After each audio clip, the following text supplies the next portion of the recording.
இறைமைந்த இயேசு கிறிஸ்துவின் ஈடு இணையற்று இன்ப நாமத்தினாலே உங்கள் யாவரையும் அன்போடு வாழ்த்துகின்றேன். ஆண்டவருடைய அன்பும் அருளும் உங்களோட நிறைவாய் நிலைத்திருப்பதாக. கிறிஸ்துவுக்கு அன்பானவர்களே, நாம் கடந்த மாதத்தினுடைய துவக்கத்திலே ஆதி நிலை ஏகுவோமே நம்முடைய சட்ட வாக்கியத்தை அடிப்படையாக வைத்து நாம் தியானித்தோம். இந்த ஆண்டிலே நம் ஆதி நிலையிலே கடவுள் எவ்விதமாக நம்மோடு செயல்பட்டார், நாம் கடவுளோடு எவ்விதமாக உறவு வைத்திருந்தோம் என்பதை அறிந்து கொண்டு அவரோடு தொடர்ந்து இணைந்து பயணிப்பதற்கு இந்த சட்ட வாக்கியம் நமக்கு அழைப்பு கொடுத்தது. அதனுடைய தொடர்ச்சியாக இந்த மாதத்தின் துவக்க நாளிலே நாம் தியானிப்ப இருப்பது ஆதி திட்டத்திற்கு ஏகுவோமே. அதற்கு ஆதாரமாக ஏசாயா 46 அதிகாரம் 10-11 வசனங்கள். ஆதி முதற்கொண்டு அதை திட்டம் பண்ணினேன், அதை செய்து முடிப்பேன். 10ஆம் வசனத்தில் ஆதி முதற்கொண்டும் இன்னும் செய்யப்படாதவைகளை பூர்வ காலம் முதற்கொண்டும் அறிவிக்கிறேன். 11ஆவது வசனத்தில் சொல்லப்பட்டிருக்கிறது, அதை திட்டம் பண்ணினேன், அதை செய்து முடிப்பேன். ஆண்டவர் மிக நேர்த்தியாக திட்டம் பண்ணக்கூடியவர்கள்.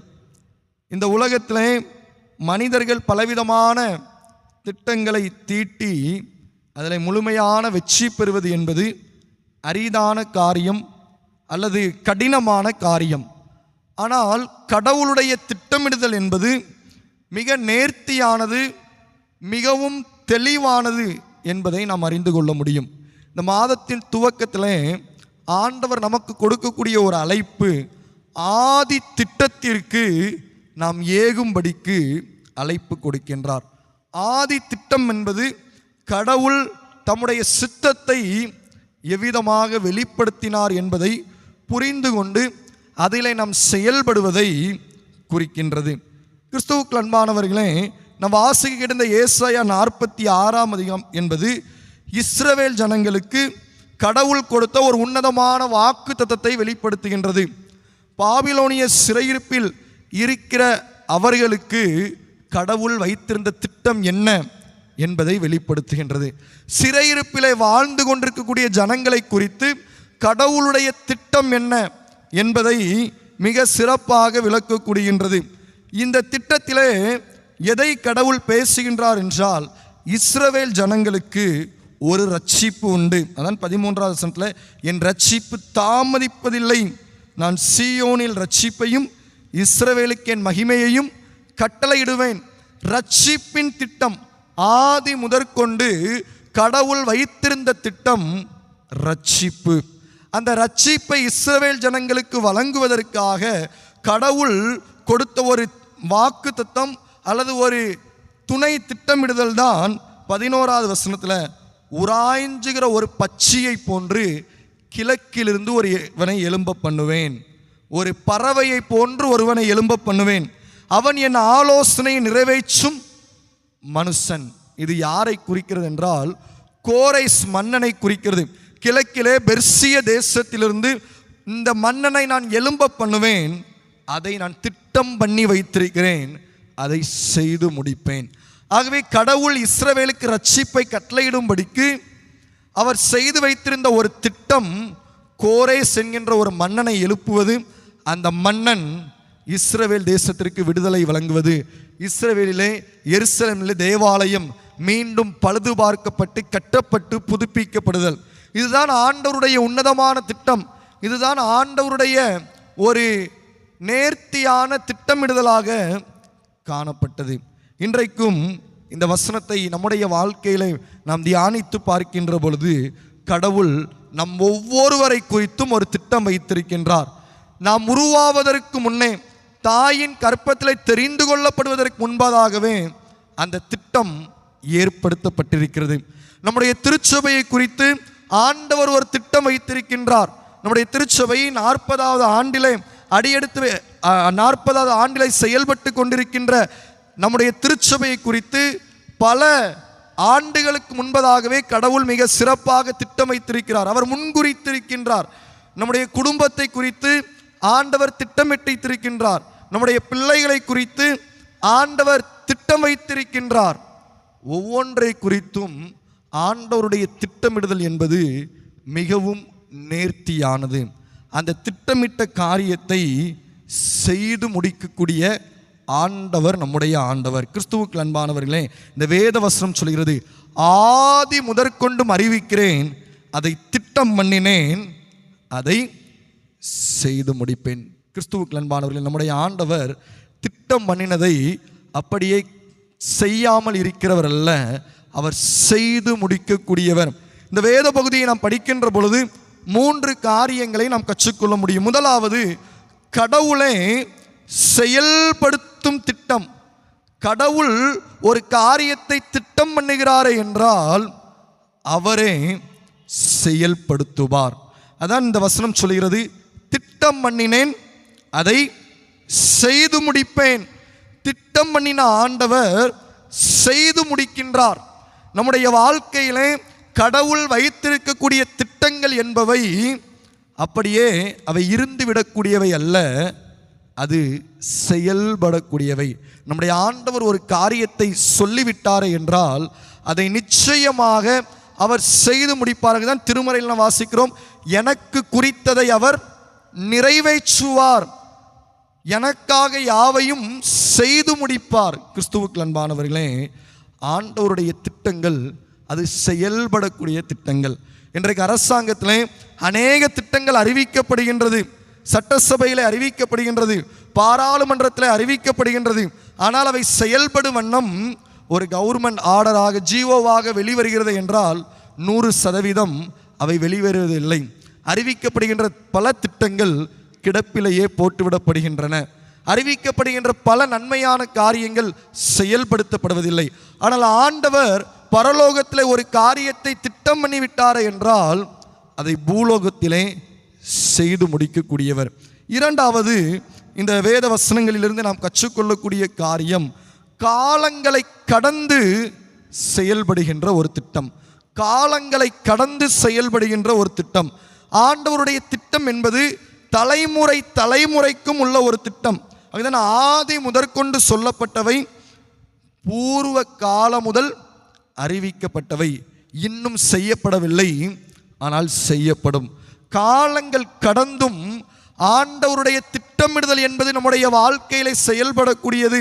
நம்முடைய வாழ்க்கையிலே ஆண்டவர் நமக்கு கொடுத்திருக்கக்கூடிய வாக்கு தத்தங்களிலே அது தாமதிப்பது போல நமக்கு தோன்றும், ஆனால் அவை நிறைவேறும்.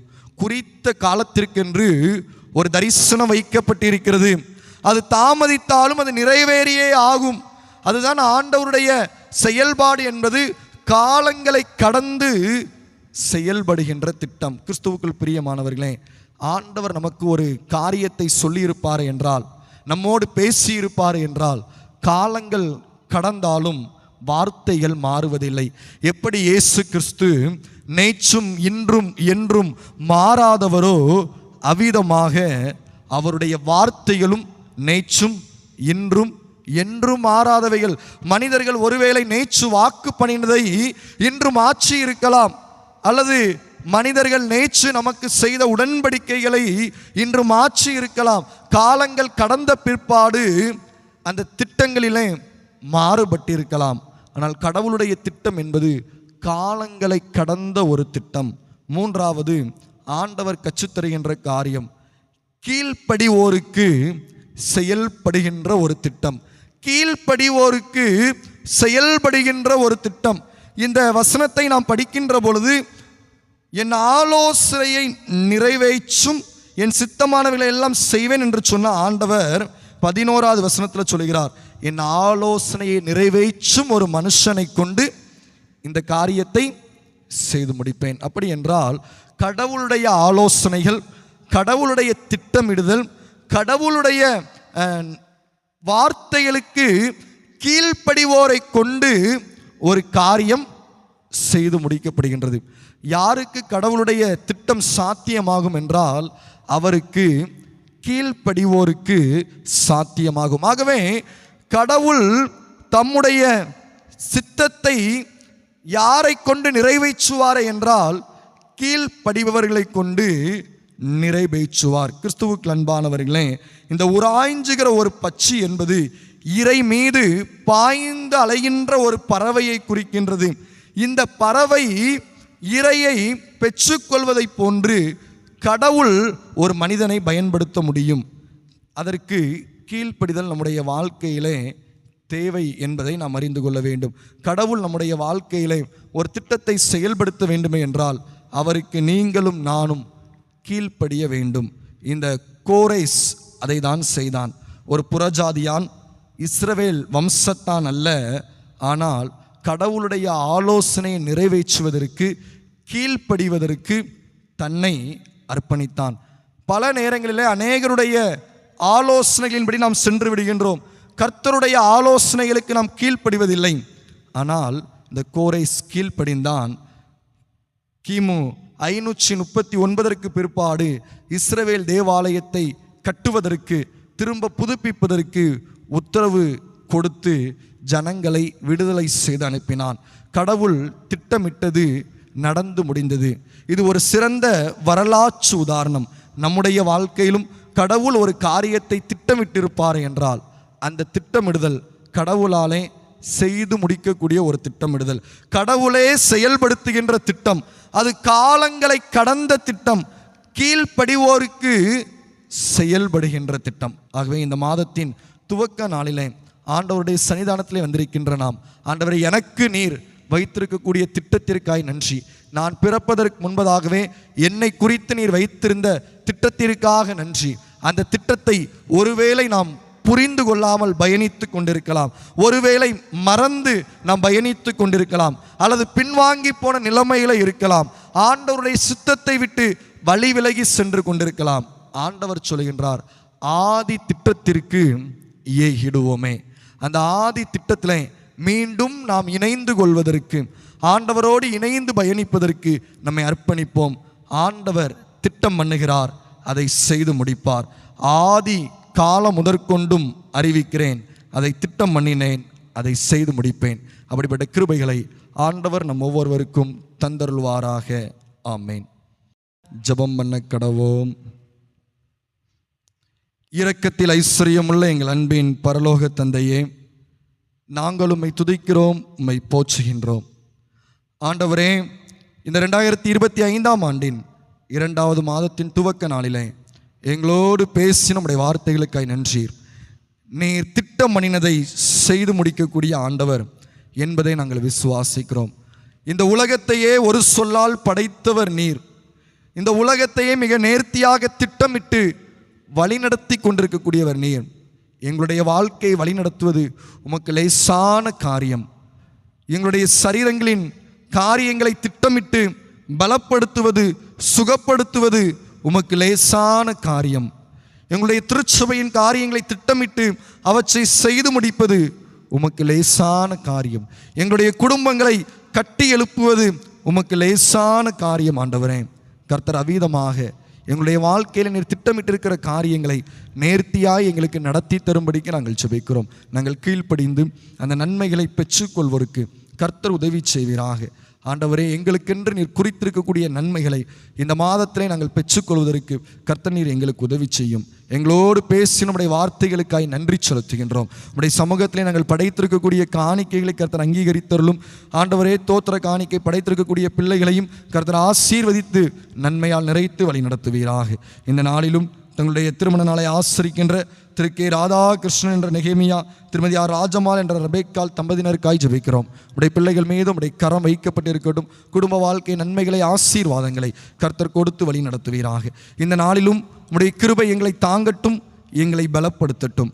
ஆண்டவரே, வெளியிடங்களில் இருக்கிற எங்களுடைய திருச்சபையின் பிள்ளைகளை ஆசீர்வதியும். எங்களுடைய திருச்சபையின் ஒவ்வொரு குடும்பங்கள் மீதும் கர்த்தருடைய கரம் வைக்கப்பட்டிருக்கட்டும்.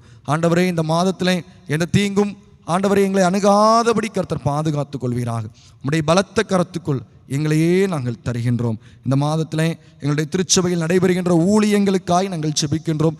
ஒவ்வொரு காரியங்களையும் கர்த்தர் எங்களுக்கு நீர் உம்முடைய பரிசுத்த ஆவியானவரின் ஒத்தாசையை அனுப்பி வழிநடத்தும்படிக்கு நாங்கள் ஜெபிக்கிறோம். ஆண்டவரே, உம்முடைய ஆலயத்தில் நடைபெற்று வருகின்ற பாத்ரூம் கட்டுமான பணிகளுக்காய் நாங்கள் ஜெபிக்கின்றோம். ஆண்டவரே, அந்த காரியங்களை கர்த்தர் வாய்க்க பண்ணுவீராக. ஆண்டவரே, அந்த காரியங்களை செய்து முடிப்பதற்கேற்ற திராணிகளை எங்களுக்கு அருளி செய்யும்படிக்கு நாங்கள் ஜெபிக்கிறோம். அப்பா, குற்றங்கள் குறைவுகளை கர்த்தர் தயவாய் மன்னிப்பீராக. உடைய பலத்த கரத்துக்குள் எங்களை ஒப்புவிக்கிறோம். உடைய இரக்கமுள்ள பராமரிக்க கிருபைக்கும் தூய மேரியாலை இறைமக்களை தாழ்த்தி அர்ப்பணிக்கிறோம். இயேசு கிறிஸ்துவின் இன்ப நாமத்தில் வேண்டிக் கொள்கிறோம் நல்ல பிதாவே, ஆமேன். ஆண்டவருடைய ஆலயத்திலிருந்து உங்களை ஆசீர்வதிக்கிறோம். எல்லாம் வல்ல இறைவன் தந்தை, மைந்தர், தூய ஆவியானவராகிய திரியேக கடவுளுடைய ஆசீர்வாதம் உங்களோட நிலைத்திருப்பதாக. ஆமேன்.